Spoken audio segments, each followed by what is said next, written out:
Assalamualaikum warahmatullahi wabarakatuh. Bismillahirrahmanirrahim. Nahmaduka ya ghafuru ya syakuru. Mashalli wa sallim barik ala sayyidina maulana Muhammadin wa ala alihi wa sahbihi asfa'in. Nama ba'du. Rame jamaahnya gini-gini, itu dikelola oleh manajemen. Ada masjid yang kelihatannya sepi, jamaahnya ya sedikit tapi kadang-kadang diridhoni Allah. Kenapa? Karena masjid itu enggak menjadi problem sosial bagi komunitasnya. Saya beri contoh, masjid rame tentu baik, nggak perlu saya ceritakan, karena masjid rame itu ya mesti baik. Masjid yang banyak jamaahnya tentu baik, itu nggak usah dibicarakan. Tapi ada beberapa masjid yang sepi, tapi Allah itu suka. Kenapa? Karena lembaga agama itu nggak boleh mengganggu sistem sosial. Jadi kita tidak pernah tahu cara berpikir Nabi. Yaitu banyak kan sahabat habis sholat duhur, ba'diyah di masjid, qobliyah di masjid. Apa kata Nabi? La taj'alu buyutakum kuburan, cung nak apik aja mbok entek-entekno ning masjid, omam yo bagai keapian. Rumah kamu jangan jadikan kuburan. Jadi sholat sunatnya di masjid, ba'diyahnya di masjid. Pulang-pulang tanya, "Mah, makannya di mana?" Terus marah-marah karena kurang disediakan makanan. Kan lucu kan? Di masjid qobliyah, ba'diyah, pulang-pulang tanya apa? Makanan. Tersinggung lagi kalau belum disediakan. Akhirnya apa? Anak-anak kita yang kecil kenangan melihat bapaknya itu apa? Bapak itu orang yang kalau dari masjid tanya makanan dan marah kalau tidak kesampaian. Coba kalau kamu datang dari masjid sholat, kenangan anak kamu apa? Bapak itu orang yang kalau datang dari pergi sholat. Sehingga kenangan anak-anak kita ini melihat kita sholat sujud di rumah. Jika Nabi membahasakan apa? Jangan jadikan rumah kamu sebagai kuburan, kasih jatah sholat. Sehingga ulama mengatakan jamaah itu paling baik itu di masjid untuk jamaah fardu. Untuk sholat sunat beberapa malah sebaiknya di rumah. Sehingga saya ini sebagai kiai ya sering bingung. Bingungnya kadang ada orang terlalu overacting, ingin masjidnya ruame sehat, yang satu enggak. Saya ini sering dipamiti, biasa akhirnya bingung. Bingungnya ya barokahnya ngalim itu bingung, kalau nggak ngalim malah nggak bingung. Karena ya sudah harus gitu. Sampai tak beritahu ya. Nabi awal ngendikan itu ju'ilat lanal ardu kulluha masjidan. Semua tanah Allah itu hakikatnya masjid. Apalagi ini rumah kita. Anak kita biar menyaksikan saat kita sujud, saat kita baca Quran, saat kita ngaji. Kalau semua ini di masjid, kemudian Anda di rumah taunya makanan, menuntut ngopi, menuntut kenangan di keluarga kita kurang baik. Makanya Nabi membahasakan apa? La taj'alu buyutakum kuburon. Jangan jadikan rumah kamu sebagai kuburan. Apalagi ada pepatah lagi, al-ummu madrasatul ula, ibu adalah madrasah pertama. Coba kalau kita ngajarin Quran di rumah, ya tentu masjid ya tetap ada kegiatan, tapi jangan sampai mematikan rumah. Sehingga kita sebagai ulama itu ada masjid rame ya seneng, ada masjid setengah rame ya gak apa-apa, asal efeknya menyebar ke masyarakat. Jadi ramenya masjid ya baik, tidak rame kalau yang rame ibadah di rumah-rumah juga baik. Maka dulu zaman Nabi Musa malah istilahnya waj'alu buyutakum qiblata wa aqimus sholat. Jadikan rumah kamu sebagai kiblat, sebagai tempat ibadah. Coba kenangannya Nabi kalau sholat malam itu di rumah apa di masjid? Di rumah. Sehingga Aisyah punya kenangan sampai hatta waromat kodamau, sehingga kakinya Nabi bengkak. Dan Nabi alami saja. Kamu kira Nabi sholat punya kayak anak-anak sekarang kan yang ada ruang sholat, ternyata hanya dipasang sajadah sama tasbih, nggak pernah dipakai. Kalau Nabi enggak, yang dipakai Sayyidah Aisyah itu ya tempat sholat. Sehingga kata Aisyah, Nabi itu sholat di tempat tidur saya. Kalau Nabi sedang berdiri, kakiku tak selonjorkan. Kalau Nabi sujud, kakiku tak ingkretkan. Ya di tempat Sayyidah Aisyah tidur itu Nabi sholat. Pas berdiri kan berdirinya Nabi lama, Aisyah selonjor. Pas Nabi mau sujud, kakinya diingkretkan. Segampang itu Nabi. Akhirnya apa? Kenangannya Aisyah sebagai istri itu doa-doa tahajud, doa-doa. Coba kalau Nabi tahajudnya di masjid, Sayyidah Aisyah tidak punya kenangan doa-doa apa? Sehingga kita harus ngikuti ngaji. Sehingga kalau nuruti teori ya sholat itu ibadah. Sebaiknya kalau ibadah ya di tempat ibadah. Tidak seperti itu cara pandang. Kata Nabi, semua buminya Allah adalah saksi kita ketika ketemu Allah. Semakin saksi itu banyak, maka semakin baik. Maka kalau sholat sunat, kesunatannya itu pindah-pindah tempat. Tapi ya jangan terlalu habis di sini terus pakai mobil ke sana gitu. Iya, kalau pas di perempatan ada orang cantik nggak jadi diterusin nanti. Tapi ini sama saya cerita ya. Jadi di antara mengkaji Quran itu mengkaji cara Allah membuat khitab. Dan yang kunci semua adalah Allah adalah zat sing otoritatif, malikul umurikul, ya, pengendali dari semua. Maka kalau nyifati Allah ya tetap yaghfiru liman yasha wa yu'adzibu may yasha. Ngendikane Kanjeng Nabi Muhammad sallallahu alaihi wasallam niku teng hadis sahih mutawatir niku, as-sholatu khairun maudhu'un fa aktsir aw aqilla. Kula balen malih. As-sholatu khairun maudhu'un fa aktsir aw aqilla. Jadi sholat itu kebaikan yang sudah bawaannya dulu. Jadi sudah bawaannya sholat itu kebaikan. Maudhu itu sesuatu sing asli. Pokoknya sholat itu mesti api. Sebab niku ngendikane Nabi, cek kue ngekeh-ngekehno jumlahe sholat, cek jumlahe napa sih? Dalam konteks artinya sholat fardu karuan nggih, kaifiyai karuan, aturane karuan. Terus sholat itu wonten disebut an-naflul mutlak atau sunat mutlaqah. An-naflul mutlak atau sunat mutlaqah itu pantangannya hanya 3, enggak boleh ba'da subuh hatta tatlu asyamsu sampai srengenge napa meletek. Enggak oleh pas waktu zawal. Nggih niku antarane mriki pinten nak dhuwur nggih? 12 5 menit. Pokoknya meh dhuwur niku mboten angsal. Iki jenenge wektu napa? Zawal. Terus nomor 3 ba'da asar nganti napa? Surupe napa? Srengenge. Larangan 3 sholat ini bisa dibatalkan kalau ada sebab yang mukorin. Misalnya bar ngasar kok ana wong mati, berarti kita angsal sholat napa? Jenazah. Utawa kue bar subuh mlebu masjid terus dia wudu. Niku ana ulama sing darani tetap sholat tahiyat napa? Masjid. Mergo sebabe nggih dukhulul masjid. Jadi hanya ada pantangan niku wau. Niki rungokno tenan nggih.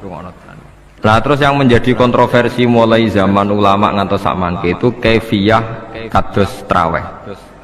Wis ora usah tersinggung niki ilmu. Teng riwayat-riwayat Bukhari Muslim Nabi nu nak witir itu 9 rakaat. Lam yakut min hunna fi akhirihinna illa wahidah. Di Nabi nate sholat witir itu 9 rakaat enggak duduk sama sekali, mau terakhir duduk pas ke-9 terus salam. Nah, sebagian riwayat Nabi memotong sholat itu sholatul laili masna berarti 2 8 terus 1 witir. Niki rungono tenan. Sehingga ketika ada sholat traweh yang 4 rakaat tanpa tasyahud, sebetulnya secara fikih pasti kita sepakat sah. Karena kalau 4 rakaat tanpa tasyahud pertama, kenapa kita katakan sah? Karena Nabi malah pinten songo, lebih seru dong. Buat ini karena menjadi kontroversi. Nah, dan tidak satu pun ulama di dunia yang mengatakan tasyahud awal itu wajib. Sampean yakin tasyahud awal wajib nopo sunat? Sunat. Artinya khasnya hukum sunat itu gimana? Kalau ditinggalkan tidak batal. Berarti misalnya ono tarawih 4 rakaat berturut-turut, berarti tidak ada masalah karena yang ditinggal artinya tasyahud awal yang kita yakin itu hanya sunat. Tapi dasar ra cocok itu tidak ada masalah. Dalile apa ya? Dalile ra cocok. Lah sing darani masalah padahal darani tasyahud awal iku sunah. Kowe salat zuhur tasyahud awal sunat atau wajib? Sunat. Nak sunat tuh khas ya, ditinggal batal lho ora? Mboten. Tapi nak sing ra cocok ya batal. Hukum ngono cocok ra cocok. Mboten iki kula terang. Nah, tarawih itu yang kontroversi ini teng kitab Majmu' karangan Imam Nawawi. Ya akal-akalane tiang-tiang niku. Kula nganti sakniki kan mboten nate ngimami, tapi nggih tak kandhani imam. Soalnya niat ngakali pangeran, tapi pangeran bakali ya ora kena. Ngeten, ini dawuh Imam Syafi'i. Tarawih itu kalau terakhir kan pinten? 3 rakaat. Kan 2 rakaat dulu. Lalu pas 2 rakaat itu pas witir, yang witir kok tarawih. Yang terakhir witir 3 rakaat itu 2 rakaat sampai niatnya witir nopo. Witir. Setelah 2 rakaat sampai salam ndak? Salam. Itu menjadi sholat teraneh di dunia.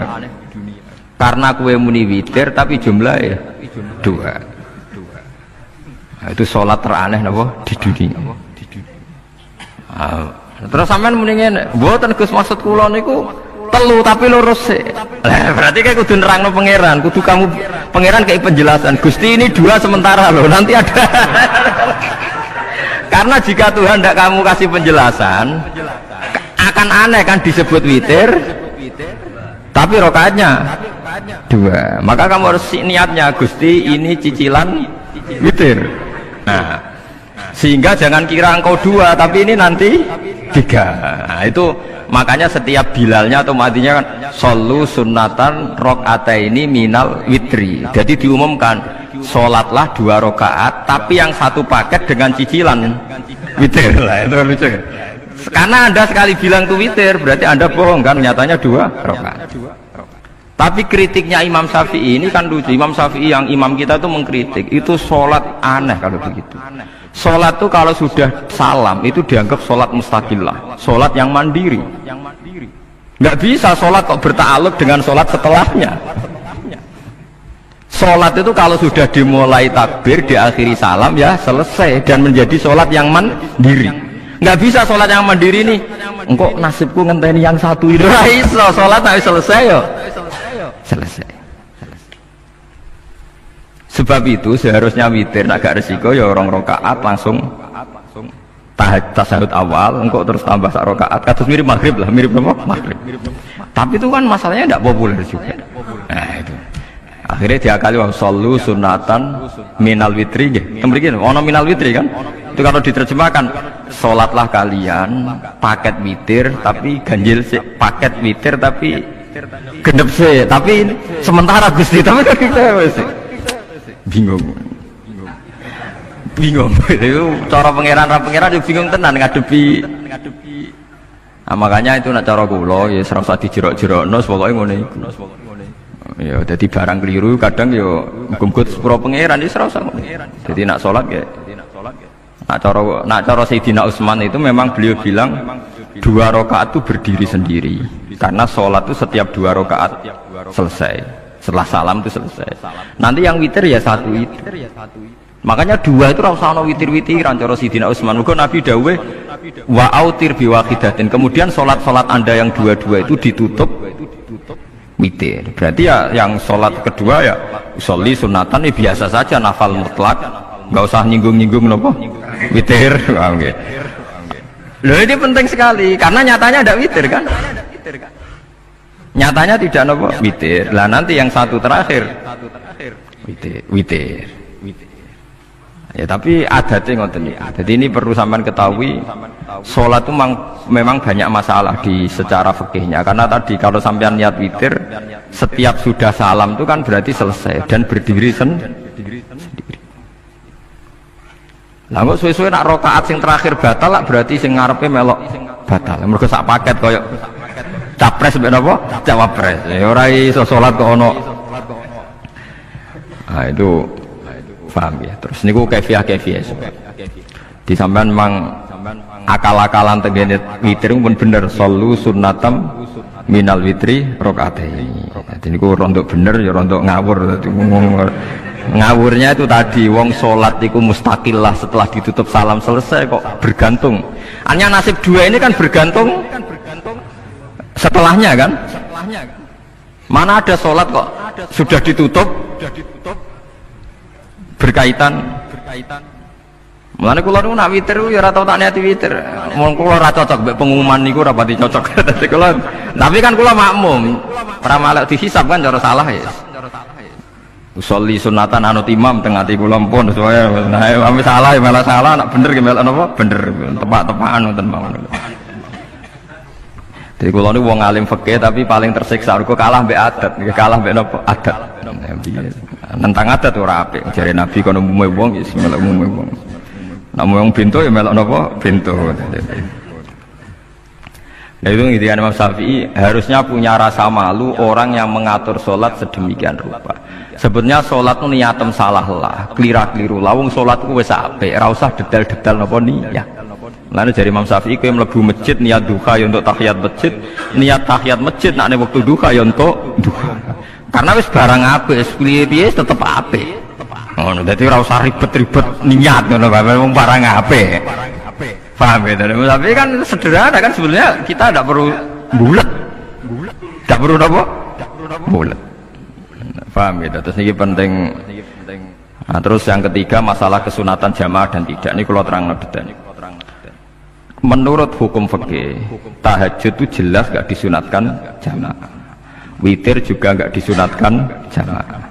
Tapi semua ulama yang bilang tidak disunatkan itu nggak ada yang memfatwakan hak batal kalau berjamaah. Jadi tidak ada yang bilang dikatakan batal kalau jamaah. Cuma tidak disunatkan jamaah. Tapi Rasulullah itu pernah main di salah satu sahabat di waktu duha. Sahabat itu sakit, ingin ngundang Rasulullah, kepengen dalamnya di kenangan nanti tinggi sholat sinten Rasulullah. Ternyata Rasulullah ketika sholat, anak-anak dan istrinya yang sakit tadi ikut jamaah dan Nabi membiarkan. Bahkan Nabi sempat ngatur shaf. Padahal itu satu bentuk sholat yang kategorinya agak disunatkan apa? Jamaah. Itu makanya Imam Nawawi bilang sholat-sholat yang enggak disunatkan jamaah itu masih boleh jamaah. Seperti witir, duha. Nggih, tapi aja terus jadi gerakan tahajud bersama. Nah niku kula ora cocok nih. Wong ora kepengin tahajud kok dijak napa? Tahajud. Kula nggih nate dipamiti Gus ana tahajud bersama.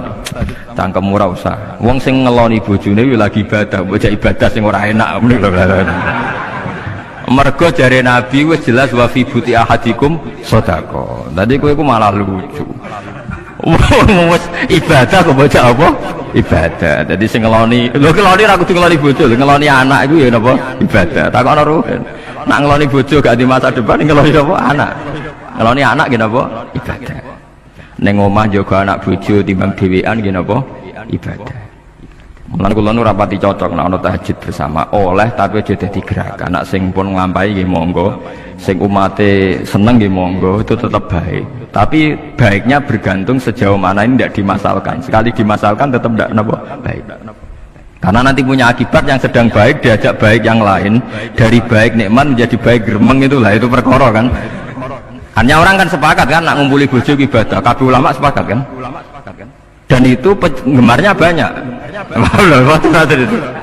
Terus dijak ibadah yang penggemarnya sedikit. Dasar imamnya ra cocok. Lah itu kan resiko agama dikomentari kan tinggi. Makanya tidak usah dimasalkan. Sing kelon ya keben, sing turu ya napa? Keben karena turu ki ibadah kan. Wong turu niku mari ra maksiat. Wong zina mergo apa? Mergo ora turu. Wong maling mergo ora turu.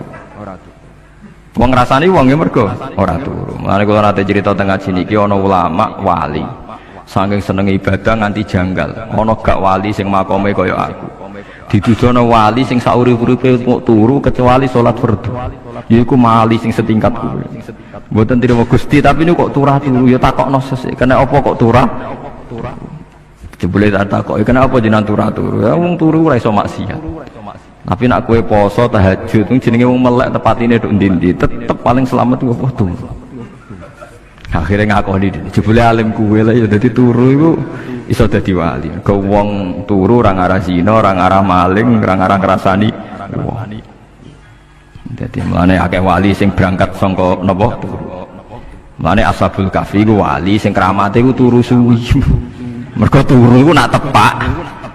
Niku iso dadi napa? Wali. Mulane kenapa keramat Ashabul Kahfi napa? Turu. Tapi aja tiru. Lha iki cerita ilmu, dari ilmu ora kudu setuju niku niki ilmu. Difaham ya dados. Kula piyambak pribadi belum pernah tahajud jamaah sama istri saya. Kula piyambak jarang tahajud.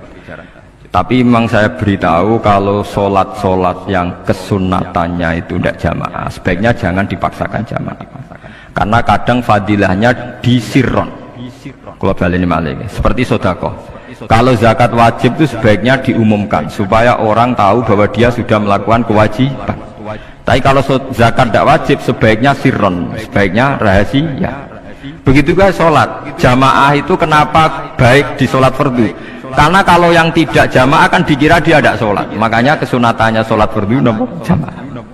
Tapi selalu potensi riya, sum'ah, pamer itu ada, sehingga ada sholat-sholat yang dari awal didesain supaya tidak kelihatan orang, yaitu sholat nggak usah berjamaah, plus baik di rumah. Semua ulama ijma sholat sunat itu baik di rumah apa di masjid? Di rumah. Di rumah, di dalam kamar sama di kamar tamu, ruang tamu, baik di dalam kamar.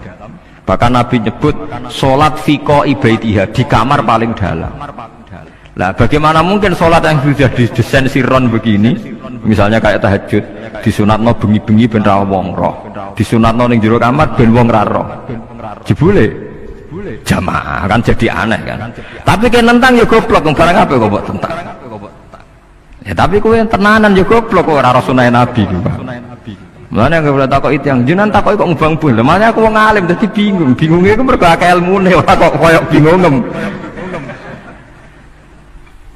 Tapi sing jelas peminat ibadah kelon itu lebih banyak. Ini mau saya mesti ini. Karena Anda harus sepakat kan kelon itu apa? Ibadah. Kita sepakat kan. Dan itu peminatnya banyak. Itu sekali ada pengganggu pasti dikomentari tidak baik. Padahal pengganggu yang ngajak tahajud. Itu akhirnya kan tahajud jadi korban dikomentari gara-gara pengganggu. Nah itu yang saya tidak senang. Dieling-eling. Kalau Anda orang soleh, kemudian anak Anda pamit mau sekolah di Jerman, pilihan Anda mengizinkan apa enggak? Karena potensi jadi fasik ya tinggi, karena di tempat-tempat mas. Potensi berdakwah dari daerah yang untuk daerah yang tidak ada dai-nya menjadi ada. Itu mesti ulama itu berdebat. Misalnya punya anak pamit mau kembali atau keluarga. Yang satu cara berpikir optimis. Awal ada dai di beberapa negara Eropa itu ya barokahnya imigran, pekerja, mahasiswa. Dan semua itu bumi Allah, harus ada tasbih, harus ada tahmid. Dan itu harus dimulai dari kemauan atau mengizinkan anak asuh kita ke sana. Tapi di sisi yang lain potensi jadi fasik itu tinggi sekali. Wamana iman pas-pasan. Nah hal-hal seperti ini itu pasti jadi perdebatan. Dan kita harus menjawab. Dan tadi kayaknya di semua Basul Masail Pondok Salafiyah jawabnya pede semua, nggak ada ragu, nggak ada khilaf. Baguslah kalau pede. Meskipun nanti mungkin ada ulama lain yang cara berpikir apa? Berbeda. Sehingga ini saya cerita ya. Sehingga di kitab-kitab fikih, misalnya saya kok hidup di Bali sudah punya komunitas ngaji. Itu kok saya pindah ke Sukorejo sini, banyak ulama yang mengatakan haram karena membiarkan bumi Allah yang sudah pernah ada orang yang sujud kemudian ditinggalkan kosong dan kemudian dikuasai orang yang tidak sujud, jadi dianggap itu pembiaran. Jadi banyak di kitab Qalyubi, sarahnya Mahalli, jika ada seorang muslim yang hidup di negara orang kafir, dia nyaman, tidak dapat teror, itu nggak boleh lagi pindah ke negara Islam yang sehat. Karena takutnya li Allah yastauliyal kafir tilkal buka, supaya bumi itu tidak dikuasai orang kafir. Jadi ini hal-hal yang para fuqaha itu harus berdebat. Karena ini masalah-masalah furu'iyah. Sehingga mulai dulu ya banyak ulama yang nyun sewu berpolitik, mulai Wali Songo sampai sekarang alhamdulillah yang minat banyak. Mungkin bedanya ikhlas sama tidaknya. Tapi kalau saya pernah dikeluhin utusan dari ya komunitas Islam Indonesia itu dulu itu ceritanya banyak yang dari Kamboja. Dari kalau dulu orang cerita itu orang Cempa. Itu setelah di Indonesia besar Wali Songo dan Brawijaya 5 itu sudah mulai oleng, itu singkat cerita mereka berpikir ingin bikin kerajaan apa? Islam di Demak Mintoro dengan raja pertama yaitu Raden Fatah, karena Raden Fatah ini putra Brawijaya. Padahal setelah jadi kerajaan ini era cucu sudah konflik, berebut kekuasaan Akhirnya sampai jadi Jipang, jadi Jogja, jadi Solo dan seterusnya. Tapi kata Mbah Mun itu tetap barokah kata. Karena orang Islam terus terbiasa mimpin.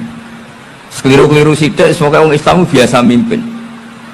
Sehingga zaman Mbah Hashim ya sudah mimpin Masumi, zaman Ki As'ad pengaruhnya besar, sampai sekarang Kiai-Kiai pengaruhnya besar. Nah barokahnya Kiai-Kiai pengaruh besar ini sampai moral jadi ukuran. Misalnya sekarang ada calon bupati kok nggak sholat itu pasti kalah. Jadi sholat itu jadi tolok ukur untuk calon apa? Bupati. Meskipun mungkin punya efek pura-pura sholat, tapi nggak apa-apa lah. Sementing moral ini jadi ukuran.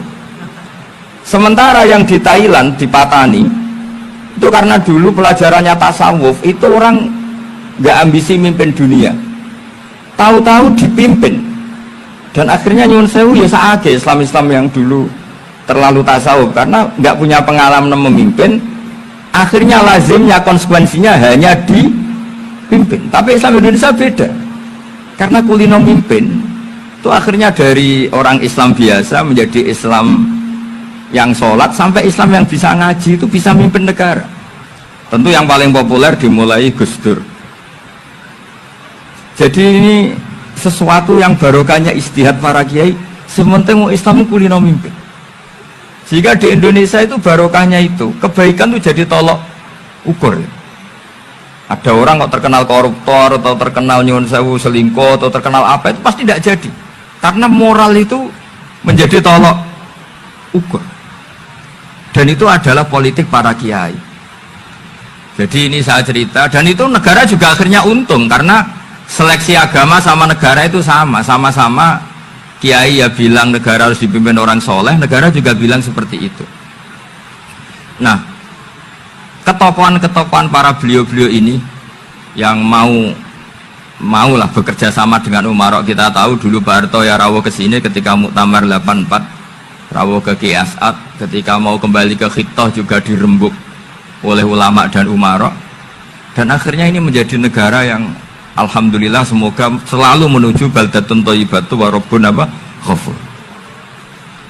Nah, kemudian di sini saya tabarruk dengan Said Muhammad, gurunya Kiai Haji Azaim.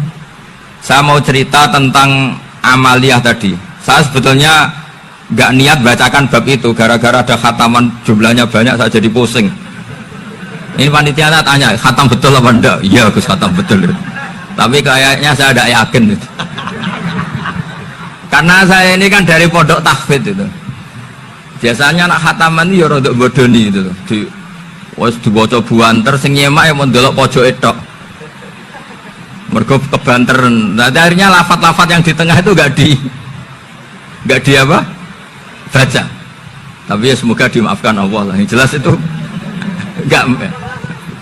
Tapi saya mau cerita ya. Jadi cara berpikir Said Muhammad ini nanti juga saya teruskan di Ma'had Ali. Ini saya baca ya. Di antara yang diyakini madhab Malikiyah, ini saya baca saja teksnya. Jadi ada riwayat namanya, kalau Said Muhammad bahasakan itu Ataqoh Somadiyah. Kalau di Indonesia kadang orang bilang Al-Ataqoh Al-Kubro, yaitu dengan membaca surat Ikhlas. Di sini jumlahnya hanya 100 kali, Kila 1000 kali. Tadi berapa teman? 700 juta ini sudah susuk banyak ini. Di sini hanya 40, riwayat lagi 100, 1000. Terus sama tadi berapa? 800 juta. Wah ini sudah susuk ini. Itu anak cucu sampean pasti masuk surga itu kalau gitu. Ini saya baca, ini kitabnya Said Muhammad ini. Suratul Ikhlasi wal Itqu minan nar. Akhrajat Tabrani fil Kabir an Fairuz ad-Dailami wa wa ibnu Uftin Najasi. Waqad khadaman Nabiyya sallallahu alaihi wasallam. Orang ini jadi khadimnya Nabi. Qala Rasulullah sallallahu alaihi wasallam, "Man qara'a qul huwallahu ahad mi'ata marratin fi shalat aw ghairiha kataballahu lahu bara'atan minan nar." Ini hanya berapa ini? Mi'ata marrah. Berarti kalau satu orang itu cukup 100. Tadi sudah untuk 7 turunan tadi untuk orang berapa? 800 juta. Ya, untuk 7 turunan cukup ya? Cukup. Untuk 7 turunan. Ya, sudah susuk ini, sudah susuk ini. Waduh, ribet ini. Nah ini tak cari pembenarannya, ini supaya keren. Ini di halaman 188 Abwabul Farad. Warwa Ibrahim bin Muhammad al-Khiyari fi fawaitihi an Hudzaifah marfu'an. Man qara'a qul huwallahu ahad alfa marratin faqad ishtara nafsahu minallah. Berarti 100, ada riwayat lagi 1000. Nanti tak carikan lagi yang berapa? 1 miliar mungkin. Jangan banyak-banyak. Nah ini saya baca ya. Wa hadzal adatu huwa al-ma'rufu bi ataqatis somadiyah. Wa qad nassa jama'atun mutaakhiril malikiyah ala istihbabi ataqatis somadiyah wa haddu ala qiraatiha wa istimaliha. Minhum Asy-Syaikh Abdus Salam Al-Asmar sak terusé ini. Jadi kullu haula'i istahabbu ataqatas somadiyah ma'atirafi ba'dihim kal Misnawi bi syiddati fi hadisiha. I'timadan ala anna hadza minal fadha'il allati yutasahalu fiha. Faman sa'a yasta'milaha roja'a khusula ma fiha fala ba'sa bidzalik ala syarti alla ya'taqida thubuta dzalika anin nabi sallallahu alaihi wasallam hatta la yaqa fil kitsbi alaihi. Jadi intinya itu silahkan Anda bikin jumlah sesuai versi Anda, yang penting Anda jangan kampanye kalau itu perintah Kanjeng Nabi Muhammad sallallahu alaihi wasallam. Karena kalau kamu atasnamakan Nabi kemudian jumlahnya sampai 800 berapa? 800 juta, berarti Nabi mengajarkan masyakoh pada umatnya. Jadi cukup yang riwayat itu di sini hanya 100 sama 1000. Jadi kalau jumlah tadi untuk 7 apa? Turunan. Jadi kamu harus ditutup dengan doa, ya Allah, semua itu bukan untuk saya tapi untuk 7 turunan. Tolong catat ya Allah. Karena itu. Jadi artinya gini loh ya, orang Indonesia yang sering mempraktekkan ataqosomadiyah itu bukan tanpa dalil. Ternyata dalam madzhab Maliki, saya masih ingat ketika mbah saya kandung, bapaknya bapak, asmane Mbah Nur Syam, itu wasiatnya minta dibacakan 4.000. Yang baca pas itu ya bapak sama anak-anaknya. Dan kemudian alhamdulillah zaman akhir itu mulai agak ngawur. Kalau ada acara itu wong liya kon maca anake mlebu metu gak melok maca. Itu keliru, saya jamin itu keliru. Saya sering kalau mimpin di rumah, kalau yasinan di tonggo-tonggo kok anake gak maca, saya keluar. Bapakmu wong liya kok kon maca, kata saya gitu. Jadi itu menurut saya itu yang jelas, saya sampai ngisi begini. Yang ada riwayatnya itu idza mata ibnu adam min qata amaluhu ila min salasin shadaqatin jariyah au ilmin yuntafa'u bi awaladin sholihin yatullah. Itu tidak ada di hadis au kiyayin sholihin yatullah kata. Yang ada itu awaladin apa? Sholihin. Jadi anaknya harus ikut, kalau tidak usah kata. Akhirnya anaknya udah tinggi terus gitu. Akhirnya tak kei jagung paling akeh, kula mendhet sithik. Wong aku ora anake kok. Kadang-kadang enggak, orang lain baca buahnya anaknya mau mlebu metu mau enggak manggakno tamu mbek rokokan. Itu harus ditobatkan itu. Keliru itu. Karena nasnya bukan awkiyayin sholihin tapi awaladin sholihin. Ini bukan provokator, ini memang ya harus seperti itu. Nah terus tentang tadi la ilaha illallah yang didawuhkan Gus Azaim. La ilaha illallah itu penting sekali, cuma saya mohon itu dielmoni lah. Jadi dulu kalimat ini menjadi spesial karena dielmoni, karena dimulai dari fa'lam annahu la ilaha illallah. Terus hanya ayat tuh wastaghfir li dzambika walil mu'minina wal mu'minat. Saya ulang lagi ya. Terus hanya ayat tuh wastaghfir li dzambika walil mu'minina wal mu'minat. Makanya menurut mazhab Sadili, kamu diburu baca la ilaha illallah dulu, jangan istighfar dulu. Saya ulang lagi ya. Dalam mazhab Sadiliyah itu la ilaha illallah dulu, nggak boleh istighfar dulu. Alasannya masuk akal. Orang yang kafir 70 tahun itu sekali baca la ilaha illallah itu langsung yughfar lahu ma qad salaf. Sehingga la ilaha illallah sendiri sudah punya kekuatan supaya dosa kita diampuni. Qul lil ladzina kafaru iyantahu yughfar lahum ma qad salaf. Cara menghentikan kekafiran gimana? Dia melafadzkan la ilaha illallah. Ini kalimat yang begitu saktinya sampai orang yang kafir puluhan tahun itu dosanya semuanya terhapus hanya karena melafadzkan la ilaha illallah. Nah, Makanya kata Abdul Hasan Asyadili, wastaghfir li dzambika ay bihadil kalimah. Seseorang sah di istighfar itu kalau melafatkan la ilaha illallah. Misalnya ada orang kafir mati kafir, sah nggak anak cucunya mengistighfari dia? Tidak sah, karena belum melafatkan la ilaha illallah. Makanya kata Abdul Hasan Asyadili, wastaghfir li dzambika ay bihadil kalimah. Sehingga lafaz ini spesial betul. Tapi kadang-kadang beberapa mursyid cara berpikir lain. Ini kalimah thayyibah harus dibaca orang suci, sehingga mendahulukan apa? Istighfar, untuk supaya pas melafatkan kalimah thayyibah sudah dalam keadaan apa? Suci. Itu juga masuk akal. Tapi secara meyakinkan saya sendiri lebih mengikuti manhajnya Abil Hasan Asyadili, karena alasannya tadi, yang kafir puluhan tahun saja langsung luntur dosanya karena melafatkan la ilaha illallah. Artinya la ilaha illallah sendiri sudah bagian dari istighfar. Nah, ya tadi buktinya. Fa'lam annahu la ilaha illallah terus wastaghfir li dzambika walil mu'minina. Jadi orang sah diistighfari itu setelah dipastikan sah tauhidnya. Jadi setelah tauhidnya sah, yaitu la ilaha illallah, baru sah apa? Diistighfari. Sehingga orang kafir, seolah lagi orang kafir yang mati kafir, anak cucunya tidak boleh apa? Tidak boleh menistighfar. Terus saran saya kedua, la ilaha illallah itu filosofinya itu nafyun li uluhiyatil ghairillah wa isbatun li uluhiyatillah wahda. Filosofi la ilaha illallah itu gimana? Menafikan semua selain Allah itu tidak Tuhan, dan hanya menuhankan Allah semata. Ya itu caranya gimana?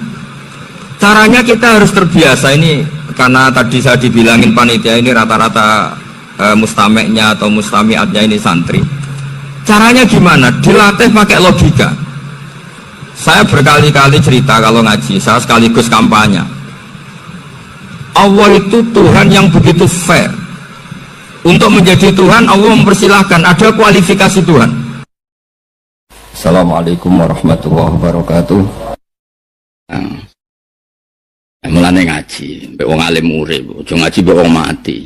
Nah, ngaji mbek wong mati iku terus kowe sok-sokan wali, boleh mung golek akeh ngono wae.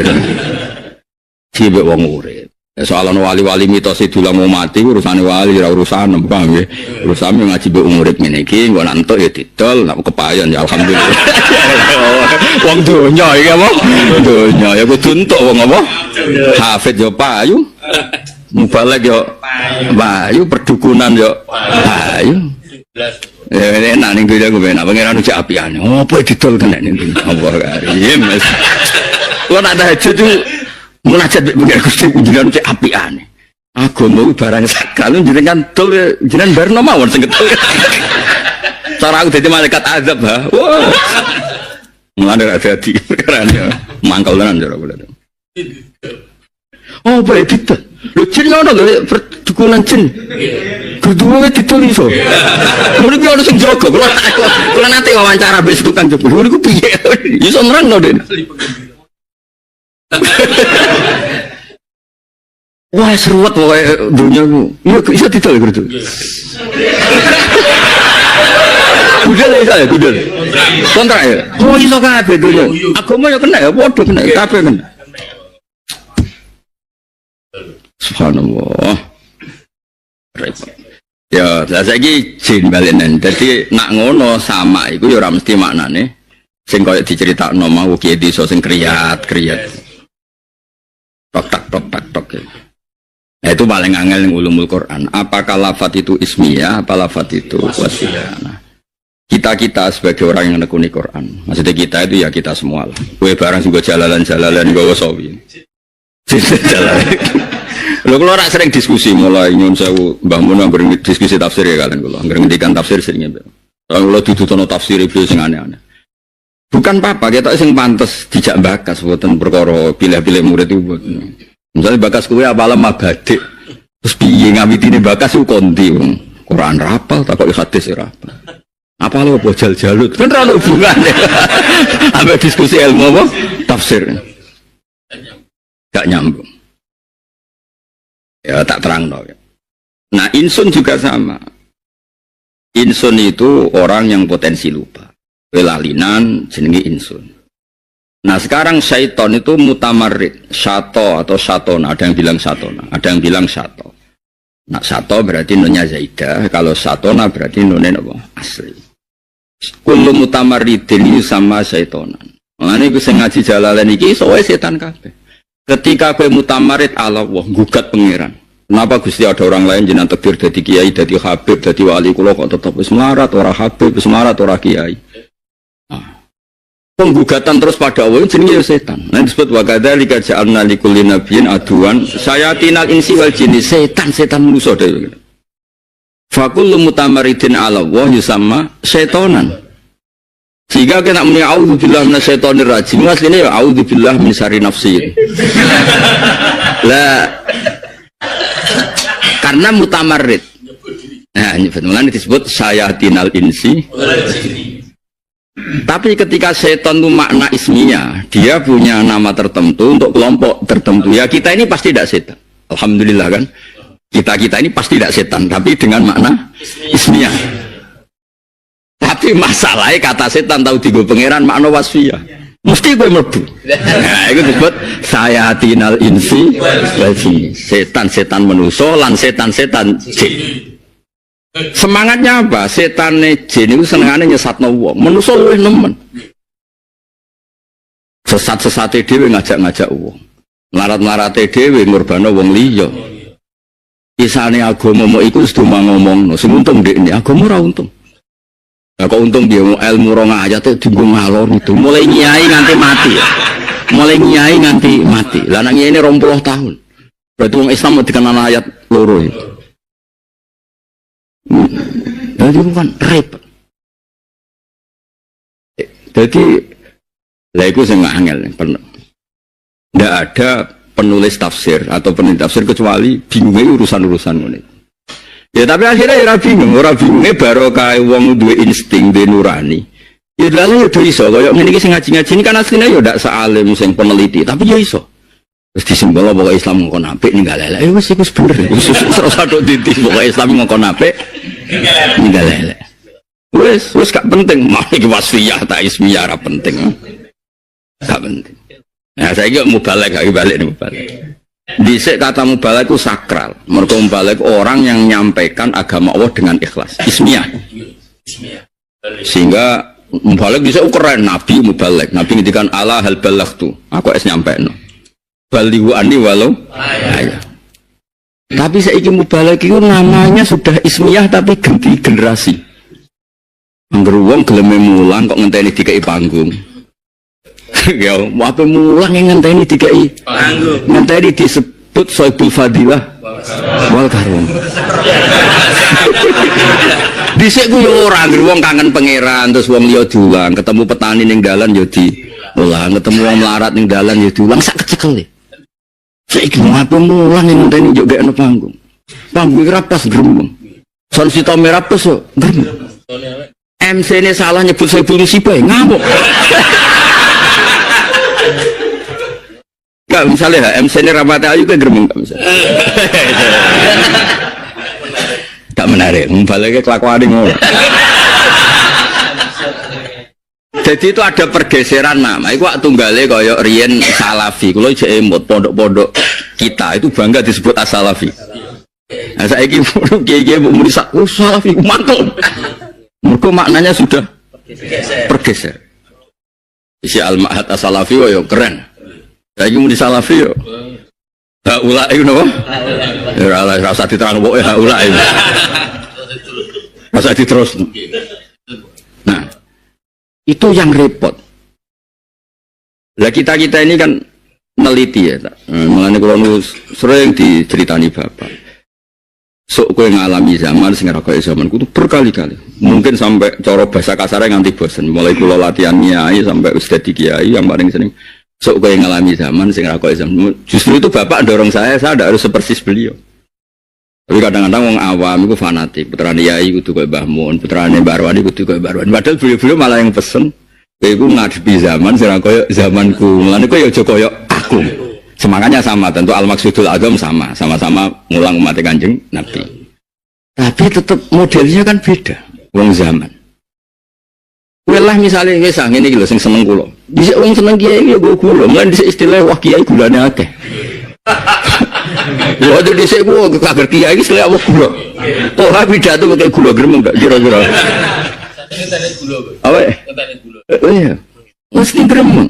Musra zaman ya. Dhisik jenenge pidato ning desa-desa gani pitik, bebek, telo, wedhus ya. Gedang ya. Jajal toh agak ngono. Jadi itu perubahan. Nah, yang paling parah itu neng fikih. Dhisik iku makruh faqal haram. Jenenge makruh iku. Dadi ngene wa yukrahu al kufru wa zina ngono takbir dhisik. Wa yukrahu al kufru. Mergo maknane makruh dibenci Allah. Ya berarti kafir itu ya makruh. Mulane Allah ngistilahno ijek wa karroha ilaikumul kufra wal fusuqa wal isyan. Wah tapi ning fikih saiki makruh dunal haram, apa? Jadi haram itu ekstrim, makruh itu di bawahnya. Kayak rokok itu jenenge makruh. Tapi pernah ada periode makruh itu faqal haram. Ya wes, iya, kenapa bedung dia, istilah. Mana kalau dari sekian kenangan kalau bahasa mahfud nanti kan al kiai ismun lil alim al alamah lahu akhlak. Bahasa Arab juga ini kemudian. Dhisik kiai ku ismun likulli alimin alamah lahu akhlak. Tapi kayak sekarang itu sanger wong pidato jenenge kiai. La makna lah iku ora ono maknane. Wis pokoke anggere wong ngono iku rai niku jenenge kiai. Dhisik gak kiai itu nunggu sekian status. Andene alim alamah cek lahu akhlak kata. Lahu akhlak ora dian dhuwit angel temen ora pati kedonyan. Angel temen rang lahu akhlak tuwa. Nah, kalau ngaji wae, mulane kula ora seneng sowanan. Ora kok sok-sokan ikhlas. Kuwat. Ruwet. Ya, soalnya kita ndak 100.000 jaluk swarga. Mbok sing nyalami 1 juta njaluk dadi bupati ku cek larang jalukane ku cek. Reno-reno. Ora iso salam tempel ngaku dulur ruwet. Lagune apal. Ngaku nyai wis pengalaman lagu-lagu. Ngaku. Nah, semoga saiki ngaji titik apa? Ruwet. Keluarga besar ya. Jadi eling-eling lafat-lafat sing ning Quran iku ana wasfiyah, ana napa ismiyah dan itu ndak pernah. Quran juga sama. Quran min haitsu innahu makruh iku darani Quran. Mergo makruh dibaca. Wa min haitsu innahu maktub memang ditulis disebut hamim wal kitabil mubin. Wa min haitsu innahu fariqun bainal haqqi wa bainal batil. Quran itu misalkan hak dan batil. Sumia furqanan dikatakan apa? Nah, karena furqan itu secara wasfiyah itu pemisah hak dan batil, maka Taurat juga namanya furqan. Dan disebut walaqad ataina Musa wa Harunal furqan. Ora kok furqan Quran kayak kita 30 juz, tapi Musa lan Harun tak kei furqan. Iku al-fariq bainal haqqi wa bainal batil. Ya maksudnya tak kei Taurat. Itu berarti makna apa? Wasfiyah. Ana kayak sing syukur tau ngaji gini, ben waras sithik-sithik ya. Ora men jajene roh raimu swarga, ngrungokno majelismu swarga. Oke, ini dhewe ora jelas swarga. Ojo ngono, nyai iku ojo. Ayo ora apa-apa ngono ora apa-apa.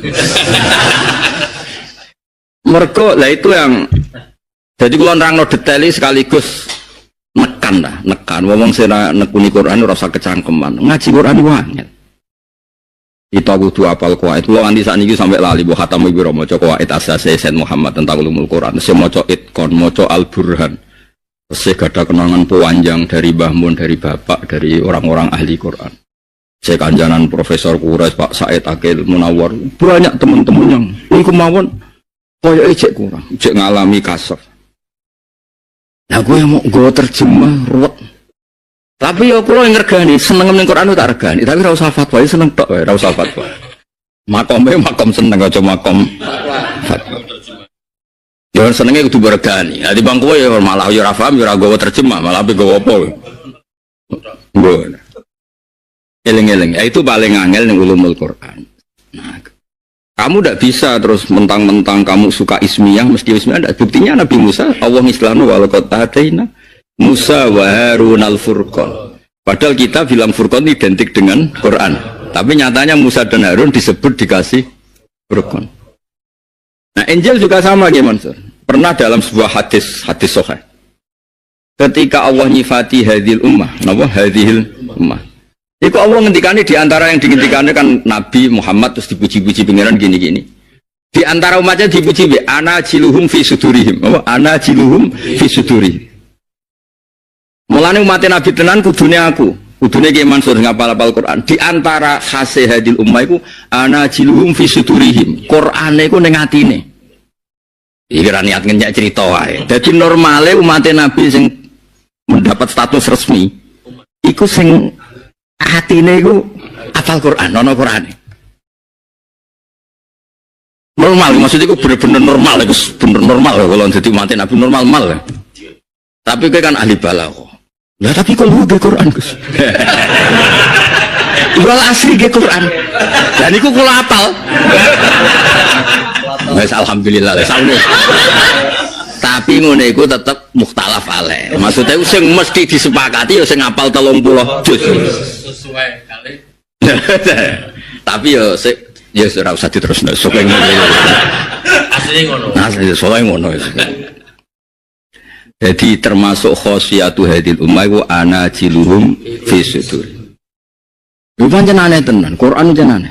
Kowe ngapal Quran sak lembar ora iso hafal. Mau sak lembar. Quran 30 juz. Wis diwaca war. Khatam. Ono sing saking laris sedina video ke Mansur. Bolomu sedina disa video. Lho sing kok akeh. Niku Mas, aku saiki laris sedina video.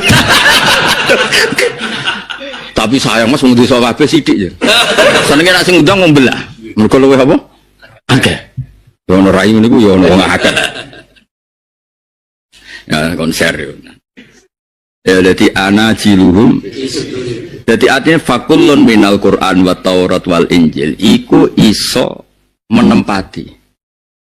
Jadi yanzilu kul wahidin minhum manzilatal akhir. Dadi mergo kabeh di semangat kitabuh, napa di semangat jadi saling bisa diganti.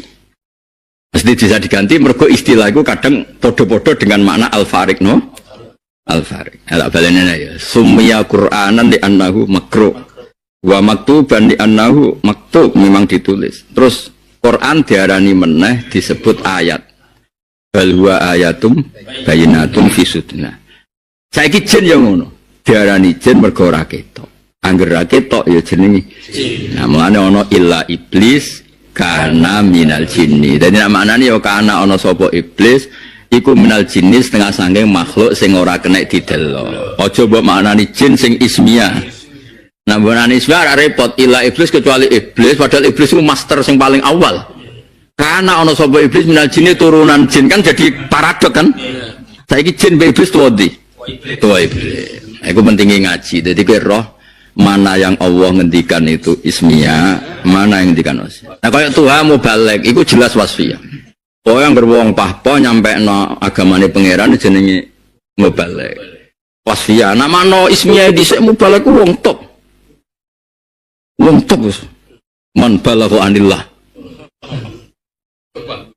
Ngurabut apa agung. Ya kaya kiai alim di sini. Kaya sinten Saiban Ar-Ra'i di nangon wedhus. Yang wedhus tenan, tapi sing dialim no ndekne mah diamun wedhus kancane do ngaji. Hatta Imam Syafi'i nak iskal marani Saiban Ar-Ra'i. Diskusi. Kok gelem to? Balik saya kira gelem. Memang nerang hukum ngenteni panggung. Miki api MC ini kudu miso bil fadilah wa sa'ada wal karomah. Aduh, masyaallah. Tapi ku yo mubalek, tapi ku bawa wasfiyah apa? Bismillah. Baik. Tapi kalau suwun siapapun yang sedang jadi mubalek wasfiyah itu rubah sidik-sidik ke ismiyah. Ya makanya maksudnya ya ning panggung ya pidato tapi ning omah ya mulang. Jadi fair menak takoki pangeran. Takoki pangeran kuwi pidato ngene-ngene. Kula tapi teng omah nggih mulang Gusti ning sawah nggih. Mulang ketemu ning dalan nggih. Dalan. Ora kok mulang ngenteni ono panggung. Boten kritik sepanjang ngeleng no ben kersane kabeh diridani Allah Subhanahu wa taala. Yo kudu golek ridane pangeran. Gelem ra gelem. Kadang nggih dadi mbon. Lah sekarang jin yang di sini itu jelas ismiyah yang sekarang dibahas. Yang sekarang kita bahas kasus jenis jin ismiyah. Ada kelompok tertentu yang metuki Kanjeng Nabi. Nah ini di sini jelas ismiyah, nama? Karena Bu arani jin ini sangat kena, wong dene ketemu Kanjeng Nabi. Berarti kan bisa dilihat sudah. Paham ya? Ya sudah ini kelompok tertentu sing wis ya wis pokoke ngono iku. Nah terus kelompok tertentu wis iman mulai zaman Nabi Nuh. Yo tahu ngaji usul fikih, dadi jin dhisik yo ngaji sing pinter-pinter yo alim. Ono tau mondok bareng. No yo ana sing anu